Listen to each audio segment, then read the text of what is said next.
இறைவார்த்தை பகிர்வுக்காக எனக்கு வாய்ப்பு கொடுத்த எல்லாமல்ல இறைவனை நன்றியோடு ஸ்துதிக்கிறேன். முதல்ல ஒரு கேள்வியோட ஆரம்பிக்கணும்னு நினைக்கிறேன். நம்ம எதற்காக கூடியிருக்கிறோம்?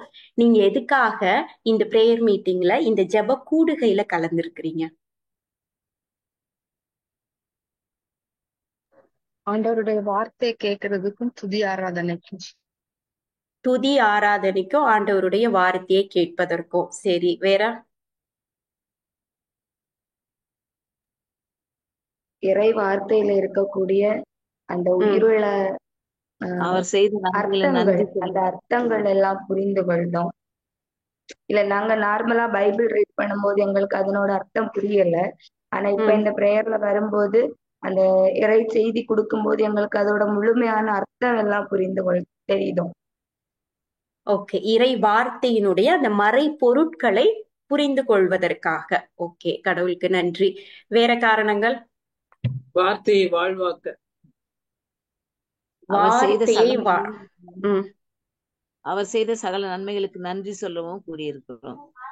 நன்றி சொல்றதுக்கு கூடியிருக்கிறீங்க. ஓகே, ரொம்ப பிராங்கா பேசணும்னா முத இங்க ஜாயின் பண்ணுறதுக்கு எது ரீசனா இருந்திருக்கும் அப்படின்னா, ஒரு 75% பேருக்கு நம்ம வாழ்க்கையில ஏதோ ஒரு சவால்களை சந்திச்சுட்டு இருந்திருப்போம். ஓகே, ஒரு தேடல் நமக்குள்ளாக இருந்திருக்கும், ஏதோ ஒரு தேவை இருந்திருக்கும். அப்போ ஒருத்தவங்க நமக்கு சொல்லியிருப்பாங்க, இது போல ஒரு ஜெப கூடுகை நடக்குது, இந்த மாதிரி ஒரு மினிஸ்ட்ரி ரன் பண்ணிட்டு இருக்காங்க, நீங்க போங்களே அப்படின்னு சொல்லி ரெஃபர் பண்ணி இருந்திருக்கலாம். ஆமாவா இல்லையா? ஒரு தேவையின் நிமித்தம் நம்ம இங்க உள்ள வந்திருப்போம் இல்லையா? மெஜாரிட்டி ஏதோ ஒரு சூழல்ல உள்ள வந்திருப்போம், நமக்குள்ளாக மாற்றங்கள் ஏற்பட்டு இருக்கிறது, நிச்சயமாக நடந்திருக்குது. ஓகேயா? அப்ப நம்ம இங்க வந்ததுடைய முதல் நோக்கம் என்ன தெரியுமா? கற்றுக்கொள்வதற்காக. ஓகே, நான் இங்க வந்தேன்னா இவர் மூலமா இது நடக்கும், இந்த தேவையை நான் பெற்றுக்கொள்வேன் அப்படின்றதுக்கு அப்பாற்பட்டு நான் வாழ்க்கையில் அற்புதங்களையும் அதிசயங்களையும் காண்பதற்கு, கடவுள் எனக்குன்னு எதை வச்சுட்டு போயிருக்கிறாரோ அதை பெற்றுக்கொள்வதற்கு நான் என்ன செய்யணும் அப்படின்றதை கற்றுக்கொள்வதற்காக நம்ம இங்க வந்திருக்கிறோம். ஓகேயா? இங்க நடக்கிறது எல்லாமே டீச்சிங் ரொம்ப முக்கியம். பைபிள்ல படிச்சீங்க அப்படின்னா என்ன சொல்லுவாருன்னா, இயேசு சீடர்களுக்கு கற்பித்து வந்தார். ஓகே, ஒவ்வொன்றை கற்றுக் கொடுத்து கொண்டேதான் வந்தார். கடவுள் இந்த உலகத்திற்கு மனிதனாக வந்தார். ஒரே ஒரு நிலையை தவிர எல்லாவற்றிலும் மனிதனாகவே வாழ்ந்தார். எந்த நிலையை தவிர? பாவநிலை. பாவம் அவரை அணுகவே இல்லை. ஓகேயா? பிறப்பிலிருந்து பாவம் அவரை அணுகாது மனுஷனாதான் வாழ்ந்தார். அவருக்கு வலிச்சிச்சு, அவருக்கு பசிச்சிச்சு, எல்லாமே அவருக்கும் நடந்தது. ஓகே, ஆனால் அவர் சொன்னா நடந்துச்சு. எல்லா காரியங்களும் எந்த இடத்துலயும் நடக்காம போகவே இல்லை. எதன் மூலமாக எல்லாமே நடந்துச்சு? மனுஷனாதான் இருந்தாரு, நம்மள போலதான் அவர் இருந்தாரு. ஒன்னே ஒண்ணு மட்டும் இல்ல, பாவம் அவரை அணுகவில்லை. மனிதனாக இருந்த இயேசுவால் எல்லா வல்ல செயல்களையும் செய்ய முடிஞ்சிச்சு. இறந்தவனை கூட உயிர்ப்பிக்க முடிந்தது. எதன் மூலமாக?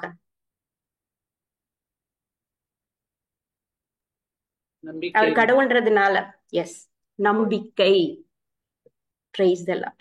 ஓகே, நம்பிக்கையின் மூலமாகவே இயேசுவால் இந்த உலகத்தில் மனிதனாக எல்லா செயல்களையும் செய்ய முடிந்தது. ஒரு அழகான ஒரு கிறிஸ்தவ பாடல் இருக்கும், இதை என் நினைவாய் செய்ய முடிய மாட்டாயா அப்படின்னு. அதுல சரணத்துல ஒண்ணு வரும், வாழ சொன்னாய் வாழ்ந்தும் காட்டி விட்டேன் அப்படின்னு.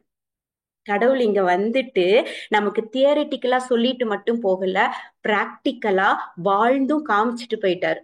இப்படிதான் நீ மனுஷனா வாழணும் அப்படின்னு சொல்லிட்டு. நாம தான் அந்த வாழுகின்ற நிலைகளில் அங்கங்க தவறி நிக்கிறோம். அதனாலதான் நம்மளால அவர் செய்த வல்ல செயல்களை செய்ய முடியவில்லை. ஓகே, அவர் விரும்பின விஷயம் என்ன தெரியுமா? என்ன போல நம்மளதான் அவருடைய சாயெல்லாம் அப்படியே படைச்சிருக்கிறாரு. ஏன் அப்படின்னா, நான் என்னெல்லாம் செய்யணுமோ செய்தேனோ அது எல்லாமே நீனும் செய்யணும், இல்ல கிரேட்டர், அதை விட அதிகமாகவற்றை நீ செய்யணும் அப்படின்றதுதான் அவருடைய முழு நோக்கமாக இருந்தது. ஓகேயா? அவர் இங்க வந்ததோடையதே வாழ்ந்து காட்டிட்டு போயிட்டாரு. நமக்கெல்லாம் மீட்பளிக்கிறதுக்காக தான் அவர் மனிதராக பிறந்தார். மீட்பை கொடுத்து நமக்கு எல்லாவற்றையும் கொடுத்துட்டு, அதை நீ எப்படி சுதந்தரித்து கொள்ள வேண்டும், உன்னுடைய வாழ்க்கை எப்படியாக இருக்க வேண்டும்ன்றத பிராக்டிக்கலா நமக்கு எல்லாத்தையும் காட்டிட்டு போயிட்டாரு. அவரால் எப்படியாக வல்ல செயல்களை செய்ய முடிந்தது அப்படின்னா நம்பிக்கை. அந்த நம்பிக்கை தான் காட் கைண்ட் ஆஃப் ஃபெய்த் அப்படின்னு சொல்லுவாங்க. அதாவது கடவுள் தன்மையான நம்பிக்கை அப்படின்னு சொல்லலாம், இல்ல பிபிலிக்கல் ஃபெய்த்னு சொல்லலாம். ஓகே, அந்த நம்பிக்கையின் மூலம்தான் அவரால் எல்லாவற்றையும் செய்ய முடிந்தது. ஓகே, ரோமையர் 12:3 எடுத்து வாசிக்கலாம்.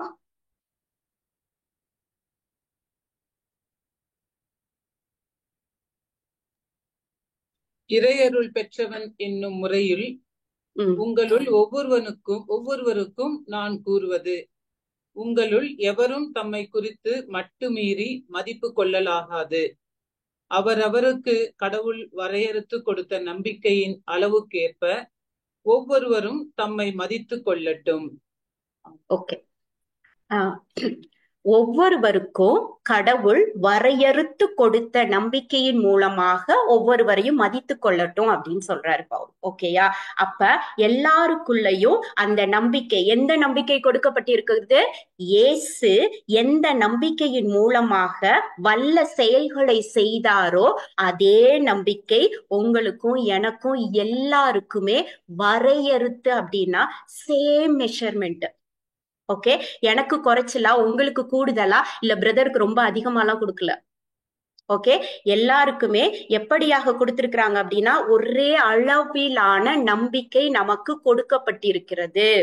ஏன் இயேசு நமக்காக எதற்காக நமக்கு இந்த நம்பிக்கை உள்ளத்திலே பொழியப்பட்டிருக்கிறது? ஓகேயா, அந்த ஸ்பிரிட்ல நம்ம நம்பிக்கை பொழியப்பட்டிருக்கிறது அப்படின்னா இயேசு என்னெல்லாம் செய்தாரோ அதே வல்ல செயல்களை நாமும் செய்ய வேண்டும், இன்னும் அதற்கு அதிகமாகவும் செய்ய வேண்டும் என்ற காரணத்திற்காக ஒவ்வொருவருடைய உள்ளத்திற்குள்ளாகவும் இந்த நம்பிக்கை கொடுக்கப்பட்டிருக்கிறது.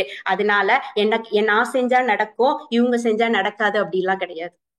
ஓகே, ஏன் நடக்கல அப்படின்னா நாம் அந்த நம்பிக்கையை எவ்வாறு செயலாக்கம் பண்றோம் அப்படின்றதுலதான் நம்ம மிஸ்டேக் பண்றோம். சரியா, எல்லாருக்கும் நம்பிக்கை இருக்கதான் செய்யுது. அதை செயல் வடிவம் கொடுக்கிறவர்களால் அந்த அதிசயங்களை ஈஸியா பார்க்க முடியுது. ஓகேயா, நம்ம அதே இதுல ரோமையர் 1:17 எடுத்து வாசிங்களே.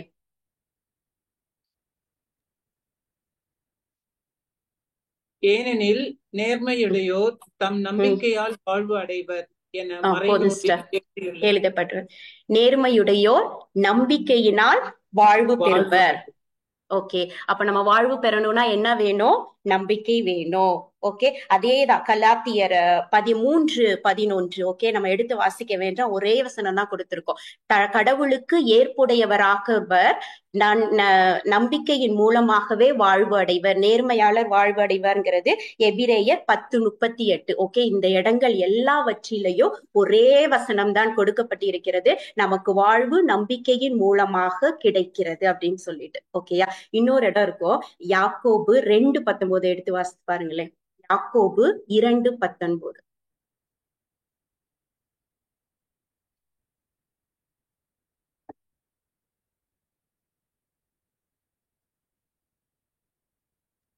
கடவுள் ஒருவரே என்பதை நீங்கள் நம்புகிறீர்கள், நல்லதுதான். பேய்களும் கூட அவ்வாறு நம்பி அச்சத்தால் நடுங்குகின்றன. கடவுள் ஒருவரே அப்படிங்கிறத நம்மளும் நம்புறோம். ஓகே, இதேத பேய்களுமே நம்புமா. அதனாலதான் கடவுள் அப்படின்னா பேய்களுக்கு அச்சம் வருகிறது. ஓகே, அதே 20வது வசனத்துல என்ன கொடுத்திருப்பாங்க? அறிவிலிகளே, செயலற்ற நம்பிக்கை பயனற்றது என நான் எடுத்துக்காட்ட வேண்டுமா? அவ்வளவுதான். இந்த நம்பிக்கை நம்ம எல்லாருடைய உள்ளத்திலையும் பொழியப்பட்டிருக்கிறது. ஈவன் பேய்கள் கூட நம்புது கடவுள் ஒருத்தர்தான்றது அதுகளுக்குமே தெரியும். ஆனால் எப்பொழுது இந்த பொழியப்பட்ட நம்பிக்கை செயலாக்கம் பெறாமல் இருக்குதுன்னு வச்சுக்கோங்களே, அப்பனா அதுல ஒண்ணுமே கிடையாது, யூஸே கிடையாது. ஓகே, அப்ப இந்த நம்பிக்கையுடைய நிலைகள் அப்படின்னு சொல்லி பார்த்தோம் அப்படின்னா ஒரு நிலைங்கிறது செயலாக்கம் இல்லாத நிலை. இத விவிலியத்துல எப்படி சொல்றாங்க அப்படின்னா செத்த நம்பிக்கை அப்படிங்கிறாங்க. ஓகேயா, இந்த செயலாக்கம் இல்லாம இந்த பொழியப்பட்ட நம்பிக்கை அப்படியே உள்ளத்திலே வச்சிட்டு இருக்கிறோம்னு வச்சுக்கோங்களேன், அது செத்த நம்பிக்கை. யாக்கோபு 2:17 எடுத்து வாசித்து பாருங்களே. யாக்கோபு 2:17. அதை போலவே நம்பிக்கையும் செயல் வடிவம் பெறாவிட்டால் தன்னிலே உயிரற்றதாயிருக்கும். நம்பிக்கையும் செயல் வடிவம் பெறாவிட்டால் தன்னிலே உயிரற்றதாக இருக்கும். அப்ப நம்பிக்கைக்கு உயிர் இல்லை அப்படின்னா டெட் ஃபெய்த். ஓகே, அது ஒரு செத்த விசுவாசம் அல்லது செத்த நம்பிக்கை. இன்னும் ரொம்ப தெளிவா கொடுத்திருப்பாங்க. அதே இதுல 26 பார்த்தோம் அப்படின்னா, உயிர் இல்லாத உடல் போல, அதே யாக்கோபு 2:26 பார்த்தோம்னா, உயிர் இல்லாத உடல் போல செயல்கள் இல்லாத நம்பிக்கையும் செத்ததே. ஓகே, உயிர் இல்லாத உடல் எப்படி இருக்கும்? பாடின்னு சொல்லிடுவோம் இல்லையா, டெட் பாடின்னு சொல்லிடுவோம். அதை தூக்கி நம்மளால ஒரு 2 நிமிஷம் ஐஸ் கட்டியில இருக்க முடியாது. செத்த பின்னாடி அந்த உடலை வரக்கூடிய சொந்தக்காரவங்க எல்லாம் பாக்குற அளவுக்கு ஃப்ரீசர் பாக்ஸ்ல தான் போட்டு வச்சிருப்பாங்க. ஒண்ணுமே இல்லை, முடிஞ்சிச்சு. ஓகே, கடைசி அதை கொண்டு போய் மண்ணுக்குள்ள போடுற அளவுக்கும் ஒண்ணுமே இல்லை, ஏன்னா அந்த உடல் செத்து போயிட்டு. அதே போலதான் அந்த அளவுக்கு அதை ஒப்பிடுறாங்க. செயலற்ற நம்பிக்கை அப்படிங்கிறதும் ஒரு செத்த உடல் போன்றது. ஓகே, அப்ப நம்ம எல்லாரும் நினைச்சு பார்க்கணும், நம்ம எல்லாருக்குள்ள நம்பிக்கைங்கிறது ஒரு கிஃப்ட்டுங்க. ஓகே, த்ரூ கிரேஸ், அருள் வழியாக நம்ம எல்லாருக்கும் அந்த நம்பிக்கை கிஃப்டா கிடைச்சிருக்குது. இதை நாம் செயலாக்கம் செய்கிறோமா இல்ல அப்படியே அதை சாகடிச்சு வச்சிருக்கோமான்னு சொல்லி நம்ம ஒரு நிமிஷம் நம்ம நினைச்சு பார்க்கலாம். ஓகேயா, இந்த இடத்துல 2 வகையான ஃபெய்த்தை பத்தி நம்ம தெரிஞ்சுக்கிறோம். ஓகே, ஒன்று என்ன அப்படின்னா இந்த உலக ரீதியான ஒரு நம்பிக்கை. அப்படின்னா என்ன அப்படின்னா, நமக்கு இந்த உலகம் ஒரு சில விஷயங்களை சொல்லி சொல்லி நம்ப வச்சுட்டு இருக்கோம். ஓகே, ரொம்ப சயின்டிபிக்கா அதை நம்ப வச்சிருக்கோம். ஓகே, இது செஞ்சா இப்படிதான் அப்படின்னு சொல்லிட்டு. இன்னொன்று என்ன அப்படின்னா இறை வார்த்தை ரீதியான ஒரு நம்பிக்கை. அததான் பிபிலிக்கல் ஃபெய்த் அப்படின்னு சொல்றோம். ஓகே, இதை இன்டெலெக்சுவல் ஃபெய்த் அப்படின்னு சொல்லலாம். இது இந்த உலகம் கொடுக்கக்கூடிய அறிவின் மூலமாக ஒரு விஷயத்தை நம்ம நம்புறோம் பாருங்களேன், இது ஒரு வகையான நம்பிக்கை. இன்னொரு நம்பிக்கை என்ன அப்படின்னா இறை வார்த்தை என்ன சொல்லுதோ அதனுடைய மறைபொருள். ரொம்ப அழகா சொன்னீங்க, மறைபொருட்களை தெரிந்து கொள்ளணும்னு சொல்லிட்டு. அதன் மூலமாக வருகின்ற நம்பிக்கைங்கிறது தான் பிபிலிக்கல் ஃபெய்த். ஓகே, நம்ம எப்ப இந்த உலகம் கொடுக்கின்ற இந்த அறிவின் மூலமாக இருக்கக்கூடிய இந்த நம்பிக்கையை செயலாக்கம் செய்கிறோமோ அப்ப நமக்குள்ளாக இருக்கக்கூடிய இந்த காட் கைண்ட் ஆஃப் ஃபெய்த் செத்துதான் இருக்கும். இந்த நம்பிக்கையை நம்ம எதை வச்சு ரீப்ளேஸ் பண்ணணும் தெரியுமா? இந்த பிபிலிக்கல் ஃபெய்த்தை வச்சு. இந்த இறை வார்த்தையின் மீதான ஒரு நம்பிக்கை இருக்குல்ல, இதை செயலாக்கம் செய்து இதை நம்ம ரீப்ளேஸ் பண்ணணும்னா தான் நம்மால் அந்த அதிசயங்களையும் அற்புதங்களையும் பார்க்க முடியும். இயேசு இந்த உலகில என்னென்னலாம் செய்தாரோ நம்மாலே செய்ய முடியும். ஒரு வெற்றியான கிறிஸ்தவ வாழ்க்கை, துன்பங்களும் சோதனைகளும் இருக்கும், அவற்றை எல்லாம் நம்ம ரொம்ப ஈஸியா வெற்றி கொள்ள முடியும். ஓகே, நமக்கு எல்லாம் தெரிஞ்ச ஒருத்தர், அவர் மூலமா நம்ம கூட கிறிஸ்தவர்களாக மாறி இருக்கலாம். இந்தியாவிற்கு வந்த புனிதர் தோமையார். ஓகேயா, தோமையார் சொன்னோனே என்ன நினைவுக்கு வரும் நம்ம எல்லாருக்கும்?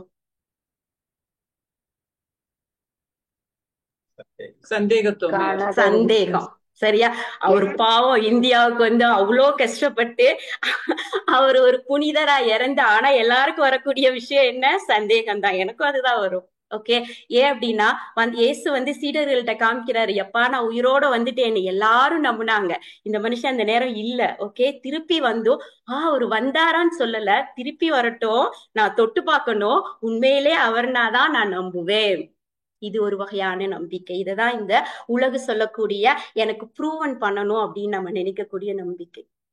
ஓகே, இன்னொரு நம்பிக்கை, விசுவாசத்தின் தந்தையாக நமக்கு எடுத்துக்காட்டாக இருக்கிறவர் யாரு? ஆபிரகாம். அவருக்கு என்ன வயசாயிடுச்சு, அப்ப ஆண்டவர் ஒரு வாக்குத்தத்தத்தை கொடுக்கிறாரு. ஓகே, ரொம்ப அழகா ரோமையர் 4:19 கொடுத்திருப்பாங்க. நம்ம எடுத்து வாசித்து பார்த்தோம் அப்படின்னா, சாராவுடைய கருப்பை செத்து போயிருச்சு. எடுத்து கூட வாசிக்கலாம். ரோமையர் 4:19 எடுத்து வாசிங்களேன்.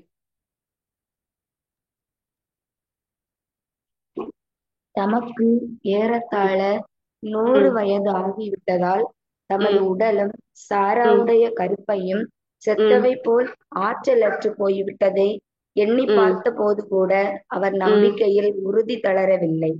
இல்ல, அவரோட சர்க்கம்ஸ்டன்ஸ், அவருடைய சூழ்நிலை எப்படி இருக்குது? தனக்கு அவ்வளோ வயசாயிடுச்சு, தான் கிழவனா இருக்கிறேன், சாராவுடைய கருப்பை செத்து போச்சு, இனிமே குழந்தை அப்படிங்கிறத நினைச்சே பார்க்க முடியாது. சரியா, அப்படி இருந்தும் கூட அவர் நம்பிக்கையில என்ன பண்ணலையா? தளரவே இல்லையா. ஏன்னா அடுத்த வசனம் சொல்லும், ஆண்டவர் கொடுத்த வாக்குறுதியில் சிறிது கூட ஐயப்படவே இல்லை. ஓகே, அவருக்கும் இருந்திருக்கும், என்னடா நமக்கு 95 வயசுல இப்படி வந்து சொல்றாரு அப்படின்னு. ஆனா அந்த நம்பிக்கை, இந்த உலகம் சொல்லக்கூடிய அந்த அறிவுக்குரிய அந்த ஒரு நம்பிக்கையை அவர் எப்படி ரீப்ளேஸ் பண்ணிருப்பார் அப்படின்னா, கடவுளுடைய வாக்குறுதி. ஆண்டவர் சொன்னா இல்லாததையும் இருக்கிறவராக்குகிறவர், தன்னுடைய சொல்லால் உருவாக்குகிறவர். அவர் சொன்னா கண்டிப்பா நடக்கும். விண்மீன்களை பார்த்திருப்பாரு, இவ்ளோ விண்மீன்கள் போல என்னுடைய சந்ததி பெருக போகுதுன்னு தனக்குள்ள சொல்லிக்கிட்டே இருந்திருப்பாரு. கடல் மணலை பார்த்திருப்பாரு, இந்த மணலை போல என்னுடைய சந்ததி பெருக போகுதுன்னு ஒவ்வொரு நாளும் அவர் எக்ஸசைஸ் பண்ணி இருந்திருப்பாரு. அதனால்தான் அவரால் ஐயப்படவே முடியல. அப்ப நம்ம ஒரு விஷயம் பார்க்கணும், நம்ம ஏதோ ஒரு சோதனைக்குள்ள இருக்கிறோம்னு வச்சுக்கோங்களேன், ஒரு சின்ன கலக்கம் இருக்குது, ஒரு சின்ன பயம் இருக்குது அப்படின்னா நம்முடைய நம்பிக்கையில் ஏதோ குறைவுபாடு இருக்குது அப்படின்னு தான் நமக்கு அர்த்தம். ஓகேயா, ஒரு சின்ன ஒரு வீடியோ கிளிப் ஒண்ணு பார்த்தேன். எப்படி அப்படின்னா, ஒரு கடல் இருக்குது, அந்த கடல் மேல அந்த மீன் வந்து அப்படி துள்ளி வருது. ஓகேயா, அப்ப ஒரு கழுகு வருகிறது, அந்த மீன் அப்படியே கவி பிடிச்சிருச்சு. ஓகே, அன்றைக்கு அந்த கழுகிற்கான இறை அந்த மீன் தான். ஓகே, அது கவி பிடிச்சு அப்படி தூக்க பாக்குது. அப்பதான் அதுக்கு தெரியுது அந்த மீன் அவ்வளோ ஹெவியா இருக்குது, ஒரு பெரிய எடை கொண்ட ஒரு மீன். அதுக்கு தெரியாது, ஏன்னா கடல் மேல அந்த மீனோட தலை மட்டும்தான் தெரியும் இல்லையா. அப்ப அதால தூக்க முடியல, அங்க பெரிய அலைகள் வருகிறது. அப்ப ரெண்டே விஷயம் தான் அதுக்கு வேணும், ஒண்ணு மீனை விட்டுட்டு போயிடணும். ஓகே, இல்ல அப்படின்னா அந்த மீனை எடுக்கக்கூடிய முயற்சியில அந்த அலைகளுக்குள்ளாக அது அகப்பட்டு உள்ளுக்குள்ள மூழ்கி செத்துறணும். ஓகே, இந்த ஒரு ஸ்டேஜில் இருக்குது. ஆனால் அந்த கழுகு தன்னுடைய இறக்கைகள் அவ்வளோ ஸ்பீடா அடிச்சுக்கிட்டே இருக்குது. அப்ப அதுக்கு ஒரு உந்து சக்தி வருகிறது, அப்படியே அந்த மீனை தூக்கிட்டு மேல போயிடுச்சு. ஓகே, இதன் மூலமாக நமக்கு என்ன தெரியுமா, இது போன்ற சோதனைகள் நமக்கு வரலாம், நம்மளையும் மூழ்கடிக்க கூடியதாகவே அது இருக்கலாம். அதோடைய கனம் ரொம்ப ஜாஸ்தியா இருக்கலாம். நமக்கு ரெண்டே தான் தோணும், ஏதோ நடந்துட்டு போகுது விட்டுட்டு போயிடலான்னு இருக்கும், இல்ல சோதனைகளுக்கு மூழ்கி செத்து போயிடலான்னு வரும். ஓகே, அப்பொழுது நமக்கு கழுகு எப்படி அந்த இறக்கைகளை அடித்து அடித்து அடித்து அதுக்கு ஒரு உந்து சக்தியா ஒரு பவர் வந்ததோ, நமக்கு எது தெரியுமா, இறைவார்த்தை. ஓகே, நமக்கு ஒருவேளை அப்படியே மனசுக்குள்ள என்ன வேணாலும் எண்ணங்கள் வரலாம். இப்ப நாம் செய்ய வேண்டியது ஒன்னே ஒண்ணுதான், கடவுள் கொடுத்த வாக்குறுதிகளை திரும்ப திரும்ப அறிக்கையிடும் பொழுது ஒரு உந்து சக்தி நமக்கு வரும். அந்த உந்து சக்தி அந்த பிரச்சனைகளில் இருந்து நம்மளை அப்படியே தூக்கிட்டு போயிடும். தளரவே கூடாது. ஏன்னா இவ்வளவு நாள் சொன்னேன், கணக்கு பண்ணவே கூடாது.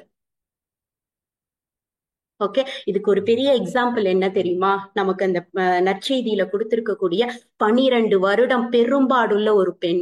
ஓகே, இங்க உள்ளவங்களுக்கு எல்லாம் தெரியும், கொஞ்சம் யோசித்து பாருங்களேன். 12 வருஷம் ஒரு பொண்ணு வந்து இந்த மாதிரியான ஒரு விஷயத்துல கஷ்டப்பட்டுட்டு இருக்கிறாங்க அப்படின்னா அவங்களோட ஹீமோகுளோபின் லெவல் எப்படி இருந்திருக்கும்? 12 வருஷம் தீராத ஒரு வியாதி, கண்டிப்பா அந்த ஹீமோகுளோபின் லெவல் ஒரு 1க்கு மேல இருந்திருக்காது. 1 கூட இருந்துச்சான்னு எனக்கு தெரியல, சயின்டிபிக்கா நீங்க அதெல்லாம் யோசிச்சு பாத்தீங்க அப்படின்னா. ஓகே, அவங்களால எழும்பி நடக்க கூட முடியாது. யூத சமுதாயத்துல அப்படி பெரும்பாடுள்ள ஒரு பெண் ஒரு கூட்டத்துக்குள்ள வரவே கூடாது. அவங்களுடைய யூத முறையின்படி கல்லால் எரிஞ்சு அவங்க கொல்லணும். சரியா, ரொம்ப கட்டுப்பாடுள்ள ஒரு சமுதாயத்துல இருக்கிறாங்க. அப்ப அந்த பொண்ணு எவ்வளவு கஷ்டப்பட்டு இருப்பாங்க, எத்தனை பேரை போய் பார்த்திருப்பாங்க, எத்தனை பேர் அவங்களுக்கு சொல்லியிருப்பாங்க, இங்க போய் பாருங்க அங்க போய் பாருங்க, எல்லாமே பண்ணிருப்பாங்க. சரியா, ஆனாலும் அவங்க வந்து இயேசுவை பத்தி கேள்விப்படுறாங்க. அப்ப அவங்க தனக்குள்ள என்ன தெரியுமா சொல்லிக்கிறாங்க, இப்ப நம்ம ஒருத்தரை போய் பார்க்க போறோம் அப்படின்னா, ஒண்ணும் இல்ல, ஒரு டாக்டர்கிட்ட போறோம், எனக்கு ஒரு வியாதிக்கு போறேன் அப்படின்னா நானே என்னுடைய மைண்டில் ஒரு ரிஹர்சல் பண்ணுவேன், இந்த டாக்டரை பார்த்த உடனே நான் இதுபடி சொல்லணும் அப்படின்னு. ஓகே, அதெல்லாம் அவங்க நினைக்கல.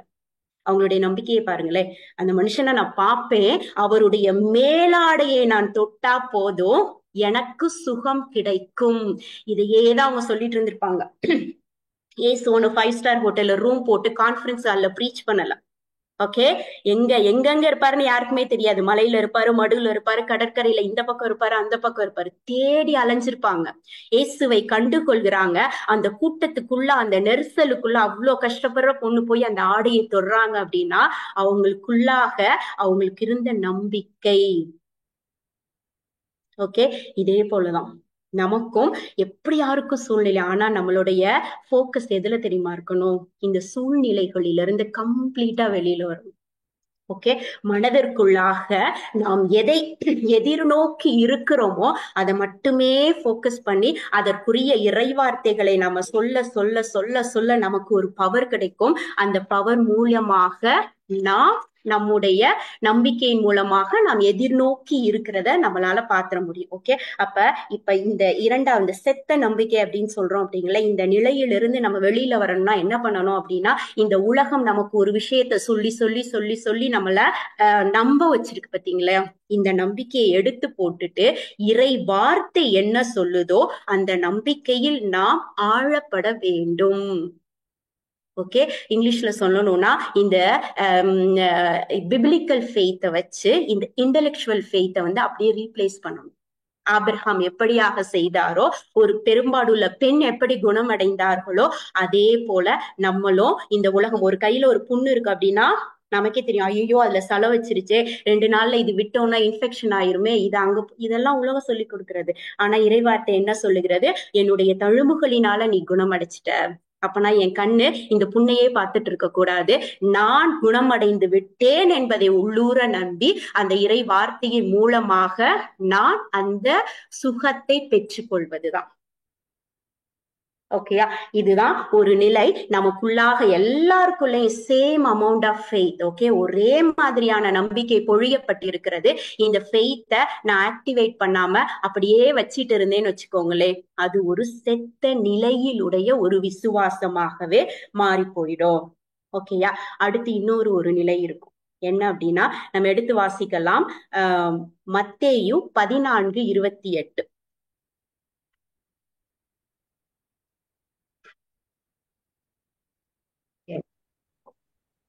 பேதுரு அவருக்கு மறுமொழியாக, ஆண்டவரே, நீர்தாம் என்றால் நானும் கடல் மீது நடந்து உம்மிடம் வர ஆணையிடும் என்றார்.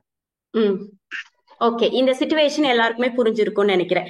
இயேசு வந்து கடல் மேல நடந்து வந்துட்டு இருக்கிறாரு, சீடர்கள் எல்லாம் படகுல இருப்பாங்க. ஓகே, அவங்க என்ன பண்ணுவாங்க அப்படின்னா, ஏதோ ஒரு பேய் வருதுன்னு நினைப்பாங்க. ஓகே, இதுக்கு முன்னாடி என்ன நடந்திருக்குது அப்படின்னா, 5000 பேருக்கு உணவளித்த ஒரு நிகழ்வு.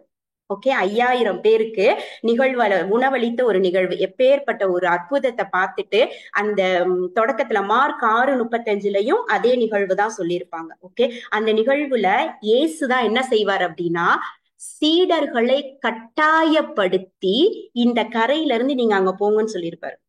மார்க் 6ல படிச்சு பாத்தீங்க, 6:35 படிச்சு பாத்தீங்க அப்படின்னா கட்டாயப்படுத்தினார் அப்படின்னு இருக்கும்.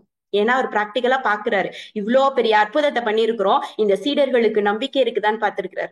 ஓகே, அவங்க எல்லாரும் படகை எடுத்துட்டு வருவாங்க, நடுக்கடலுக்கு மேல போக முடியாது, ஏன்னா எதிர்காற்று ரொம்ப சிவியரா இருக்கும். அப்ப அவங்களால அந்த போட்டோட அந்த துடுப்பை வலிக்க முடியாது.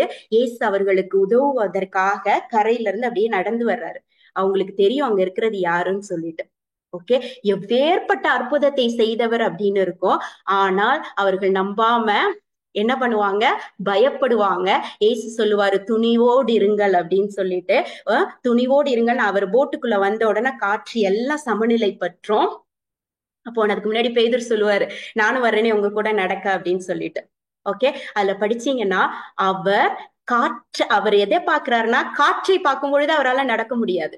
ஓகே, இயேசுவை பார்க்கும் பொழுது பேதுருவால நடக்க முடியும். அப்ப பேதுருவுக்கு இயேசு ஒரு விஷயம் சொல்லுவாரு, நம்பிக்கை குன்றியவனே அப்படின்னு சொல்லுவாரு. நம்பிக்கை இல்லாதவனேன்னு சொல்ல மாட்டாரு, நம்பிக்கை குன்றியவனே அப்படின்னு சொல்லுவாரு. மத்தேயுல நிகழ்வுல, மார்க்ல அது சொல்லியிருக்க மாட்டாங்க, மத்தேயுல சொல்லியிருப்பாங்க. ஓகே, அப்ப இன்னொரு நிலை இருக்குது, என்ன அப்படின்னா குறைவான நம்பிக்கை. ஏன்னா எல்லாருக்குள்ளயும் அமௌண்ட் சேமா தான் இருக்குது, அதோடைய செயல் வடிவம் எப்படி இருக்கிறது, குறைவுபடுகிறோம் நம்பிக்கையில. ஓகே, ஏன் குறைவுபடுவோம் அப்படின்னா, இந்த உலகத்தினுடைய சீற்றங்கள் நம்மை தாக்கும் பொழுது, ஓகே, இந்த உலகம் கொடுக்கக்கூடிய கஷ்டங்கள் நமக்கு ரொம்ப அதிகமாக வரும் பொழுது, நமக்குள்ள கவலையும் கலக்கமும் பயமும் எப்ப வருதோ அப்ப நம்ம நம்பிக்கை அங்க குறைவுபட்டிருக்குன்னு அர்த்தம். ஓகே, அப்ப இந்த நம்பிக்கை குறைவுபடும் பொழுதும் நம்மளால பேதுரு எப்படி தடுமாறினாரோ அதே போல நாமும் தடுமாற்றத்திற்கு உள்ளாவோம். ஓகே, மார்க்ல ரொம்ப அழகான அந்த விஷயத்தை, இந்த நிகழ்வை சொல்லும் பொழுதே இருக்கும். அப்பங்களை பற்றிய நிகழ்வினை சீடர்கள் புரிந்து கொள்ளவில்லை, அவர்கள் உள்ளம் மழுங்கி போயிருந்ததுன்னு இருக்கும். இந்த மார்க்ல சொல்லி இருக்கும் பொழுது அவங்க உள்ளம் அந்த ஆண்டவர் செய்த அந்த நிகழ்வினுடைய மறைபொருள் அவங்களுக்கு தெரியல. ஓகே, என்ன நடக்கும் அந்த அப்பங்களை பற்றி? அப்பங்களை வைத்து 5000 பேருக்கு உணவளித்த ஒரு நிகழ்வுல எப்படி இருக்கும்னா, சாயந்தரம் ஆயிடுச்சு, பெரிய கூட்டம் இருக்கும். சீடர்கள் வந்து இயேசுகிட்ட என்ன சொல்லுவாங்க, ஏப்பா இவங்களை எல்லாம் நம்ம சொல்லிடலாமே, நைட் ஆயிடுச்சு அப்படின்னு. அப்போ உடனே அவங்க சீடர்களுக்கும் அந்த மக்கள் மேல ஒரு இரக்கம் தான் வந்திருக்கும் இல்லையா? ஐயோ பாவம் அவங்க எல்லாம் சாப்பிடணுமேன்னு சொல்லிட்டு. ஆனா இயேசு என்ன சொல்லுவாரு, நீங்களே அவங்களுக்கு ஏதாவது கொடுங்களே அப்படின்னு சொல்லுவாரு. ஓகே, அவருக்கு வந்தது ஒரு இங்கிலீஷ்ல ஒரு அழகான 2 வார்த்தைகள் உண்டு, பிட்டி அண்ட் கம்பேஷன் அப்படின்னு சொல்லுவாங்க. ரெண்டுமே இரக்கம் அப்படிதான் தமிழ்ல பொருள்படும். ஓகே, இந்த பிட்டி அப்படின்றது என்ன அப்படின்னா அவங்க மேல இரக்கம் கொள்றது, கம்பேஷன் அப்படின்னா அதுக்கு ஒரு சொல்யூஷன் தேடுறது. ஓகே, சீடர்கள் மக்களின் மீது இரக்கம் கொண்டார்கள், இயேசு அங்க ஒரு சொல்யூஷனை தேடினார். என்ன சொன்னாரு, நீங்களே போய் அவங்களுக்கு சாப்பாடு கொடுங்கன்னு சொன்னார். உடனே சீடர்கள் என்ன பண்றாங்க, கால்குலேட் பண்றாங்க. ஆண்டவரே 5000 பேர் இருக்காங்களே, இவங்களுக்கு நான் போய் வாங்கணும்னா 200 தெனாரியம் ஆகும், எனக்கு சீடர்கள்ட்ட இல்லாம இருந்திருக்கலாம் 200 தெனாரியம். உடனே அவர் என்ன சொல்றாரு, என்ன இருக்குன்னு கேக்குறாரு. ஓகே, அவங்க என்ன சொல்றாங்க, 2 மீனும் 5 அப்பங்களும் இருக்கின்றன, அவற்றை கொண்டு வாங்கன்னு சொல்லி அப்பத்தை எடுத்து கடவுளை போற்றி அதை பகிர்ந்து கொடுத்தார் அப்படின்னு நற்செய்தி சொல்லும். சரியா? அப்ப கடவுள் என்ன பண்ணாரு, சீடர்கள் என்ன பண்ணாங்கன்னு நம்ம பார்க்கணும். ஓகே, கடவுள் என்ன, இயேசு என்ன பண்ணாரோ அதுதான் நம்ம கத்துக்கிறோம். ஓகே, இயேசு என்ன இல்லைன்னு பார்க்கல, அங்க என்ன இருக்குன்னு பார்த்தாரு. சீடர்கள் அங்க என்ன இல்லைன்னு பார்த்தாங்க. ஓகேயா? நமக்கும் ஒரு துன்பம் வரும் பொழுது இந்த நம்பிக்கை குன்றிய நிலையில நம்ம கிட்ட என்ன இல்லைன்னு பார்ப்போம். ஓகே, ஒரு சைக்காட்டிஸ்ட் என்ன சொல்றாங்க அப்படின்னா, மனிதனுடைய நம்ம நம்ம நம்ம அப்படிதான் பக்குவப்பட்டு இருக்கோம், நம்ம அப்படிதான் வளர்க்கப்பட்டு இருக்கிறோம். அதுக்காக சொல்றோம், மனிதனுடைய மைண்ட் எப்படி இருக்கும்னா, ஒரு ப்ரமோஷன் வந்துடுச்சுன்னா அதை பார்த்து ரொம்ப சந்தோஷப்படுறாதா, ஐயோ நம்ம வந்து எதையா தப்பு பண்ணி இந்த ப்ரமோஷன் நம்மளை விட்டு போயிட்டா என்ன பண்ணணும்னு ஒரு பக்கம் பயம் வருமா. ஓகே, இதுதான் நமக்கு வந்து ஒவ்வொன்ன பத்தியும் ஒரு ஹாப்பினஸ் அப்படின்னு சொல்றது, ஜாய் அப்படின்றது என்ன அப்படின்னா இறைவார்த்தையின் அடிப்படையிலான ஒரு மகிழ்ச்சி நமக்கு. ஓகேயா, நமக்கு இருக்க வேண்டியது ஜாய் தான், இந்த ஹாப்பினஸ் கிடையாது. எதை குறித்து ஒரு பயம் இருக்கக்கூடாது. அப்ப இங்க சீடர்கள் என்ன பண்ணாங்க, என்ன இல்லைன்றத பார்த்தாங்க, இயேசு அங்க என்ன இருக்குன்னு பார்த்தாரு. அதை வைத்து எப்படியான ஒரு விஷயத்தை பண்ணி அந்த மக்களுக்கு வயிறார உணவு கொடுக்கணும் அப்படின்றத இயேசு பார்த்தார். எடுத்து கடவுளை போற்றி அப்பத்தை பகிர்ந்து கொடுத்தார். ஓகேயா, இததான் ரியாக்ட் அண்ட் ரெஸ்பாண்ட்னு சொல்லுவாங்க. ரியாக்ட் அப்படின்னா அந்த சூழ்நிலையை பொறுத்து நம்ம நடக்கிறது, ரெஸ்பாண்ட் அப்படின்னா இறை வார்த்தையின் அடிப்படையில் நாம் என்ன செய்யணுமோ அதை செய்யறது. இயேசு செய்தது கடவுள் மீது அவர் ஆக்டிவேட், எந்த நம்பிக்கையில் அவர் பண்ணாரோ, அவருடைய விண்ணக தந்தையின் மீது இருந்த நம்பிக்கையின் அடிப்படையில் அந்த 2 அப்பத்தையும் 5 அப்பத்தையும் 2 மீனையும் பழுகி பெருகி அத்தனை பேருக்கும் உணவு கொடுத்தார். ஓகே, ஒரு சில நேரங்கள்ல நமக்கும் இந்த கவலைகளும் பயமும் நம்மள ரொம்ப அமுக்கிறோம். ஓகே, அந்த நேரம் நம்மளால என்ன செய்யணும், எந்த இறைவார்த்தையை அறிக்கையிடணும் கூட பிளாங்கான ஒரு சிச்சுவேஷனுக்குள்ள போயிடுவோம். ஓகே, அப்ப எல்லாருக்கும் கொடுத்திருக்கக்கூடிய ஒரு பெரிய வெப்பன் என்ன தெரியுமா, துதி ஆராதனை, பிரைஸ் அண்ட் வொர்ஷிப். எப்படி ஆண்டவர் கடவுளை போற்றி அந்த அப்பத்தை பழுக செய்தாரோ, அதே போல நம்மளும் எடுக்க வேண்டிய ஒரு ஆயுதம் என்ன தெரியுமா, இந்த பிரைஸ் அண்ட் வொர்ஷிப், துதி ஆராதனை.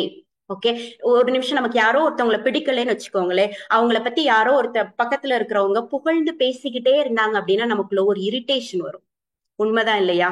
எனக்கு ஒருத்தவங்கள பிடிக்கல, அவங்கள பத்தி என் பக்கத்துல இருக்கிறவங்க புகழ்ந்து பேசிக்கிட்டே இருக்காங்கன்னா என்னை அறியாமலே மனித நிலையில எனக்கு ஒரு இரிட்டேஷன் வரும். அதுதான் நம்ம சாத்தானுக்கு கொடுக்குறோம். அவனுக்கு கடவுளை பிடிக்காது. அவன் நம்ம பக்கத்துல உட்காந்து தொலை கொடுத்துட்டு இருக்கிறப்ப நம்ம கடவுளை புகழ்ந்து பேச பேச பேச ஆராதிக்க இங்க இரிட்டேட் ஆயிடுவோம், அவனால உட்கார முடியாது. ஓகே, பவுலும் சீலாவும் சிறையிலிருந்து விடுதலையானது துதிகளினால். ஓகே, எரிக்கோ கோட்டை வீழ்த்தப்பட்டது துதி ஆராதனையினால. ஓகே, நம்ம கையில கொடுக்கப்பட்டு இருக்கக்கூடிய மிகப்பெரிய வெப்பன், மிகப்பெரிய ஆயுதம் இந்த துதி ஆராதனை. ஓகே, இந்த நம்பிக்கை குன்றிய நிலை ஒருவேளை நமக்குள்ளாக வரலாம். ஒரு சின்ன கவலை, பயம் வரும் பொழுது, ஓகே என்னால இறைவார்த்தையை அறிக்கையிட முடியல அப்படின்னா just praise the god, praise god. Okay, hallelujah hallelujah, என்ன வருதோ ஆண்டவரை, வார்த்தைகள் இல்லைன்னா டங்ஸ்ல துதிங்க. சூழ்நிலைகள் கண்டிப்பாக மாறும். ஏன்னா நமக்குள்ளாக கொடுக்கப்பட்டிருப்பது இயேசு இந்த உலகில் மனிதனாக வந்த பொழுது எந்த நம்பிக்கையினால அவர் செயல்படுத்தப்பட்டாரோ, எந்த நம்பிக்கையின் மூலமாக அவர் எல்லா வல்ல செயல்களையும் செய்தாரோ, அதே நம்பிக்கை நம்முடைய உள்ளங்களில் பொழியப்பட்டிருக்கிறது. நம்ம என்ன பண்ணணும்னா, நான் அந்த நம்பிக்கைய சாகடிச்சு வச்சிருக்கிறேன்னா, இல்ல கொஞ்சம் கொஞ்சம் நான் எடுத்துட்டேன், பாதி ஆக்டிவேட் பண்ணிட்டேன், இருந்தாலும் இந்த உலக காரியங்கள் என்னை அமுக்குறதுன்ற நிலையில இருக்கிறேனான்னு பார்க்கணும். அதிலிருந்து நான் எப்படி வெளியில வரணும்னு பார்க்கணும். ஓகே, யோசுவாக்கு கொடுத்த அதே வார்த்தைகள் தான். இந்த திருச்சட்ட நூலை உன் கண் முன்னி நின்று அகற்றாதே, இரவும் பகலும் அதை தியானம் செய். ஓகே, எதை அதிகமா படிக்கிறோமோ, எதை அதிகமாக கேட்கிறோமோ அதுதான் நம்ம கிட்ட உள்ள ஃபில் ஆகும். ஓகே, அதை இறை வார்த்தையாக மாற்றுவோம், அதனை நம்ம ஃபில் பண்ணிக்கிறோம். ஓகே, இந்த உலகம் சொல்லுகிறது எல்லாமே பொய்ங்கிறத முழுசா நம்புவோம். ஓகே, அப்பதான் நாம் இந்த காட் கைண்ட் ஆஃப் ஃபெய்த், இந்த பிப்ளிக்கல் ஃபெய்த், விவிலியம் இறை வார்த்தை என்ன சொல்லுகிறதோ இந்த நம்பிக்கையினால் நாமும் செயலாக்கம் பெற்று இயேசு என்னெல்லாம் செய்தாரோ அதை மட்டுமல்ல அதற்கும் அதிகப்படியான காரியங்களை நம்மாலும் செய்ய முடியும். Praise the Lord.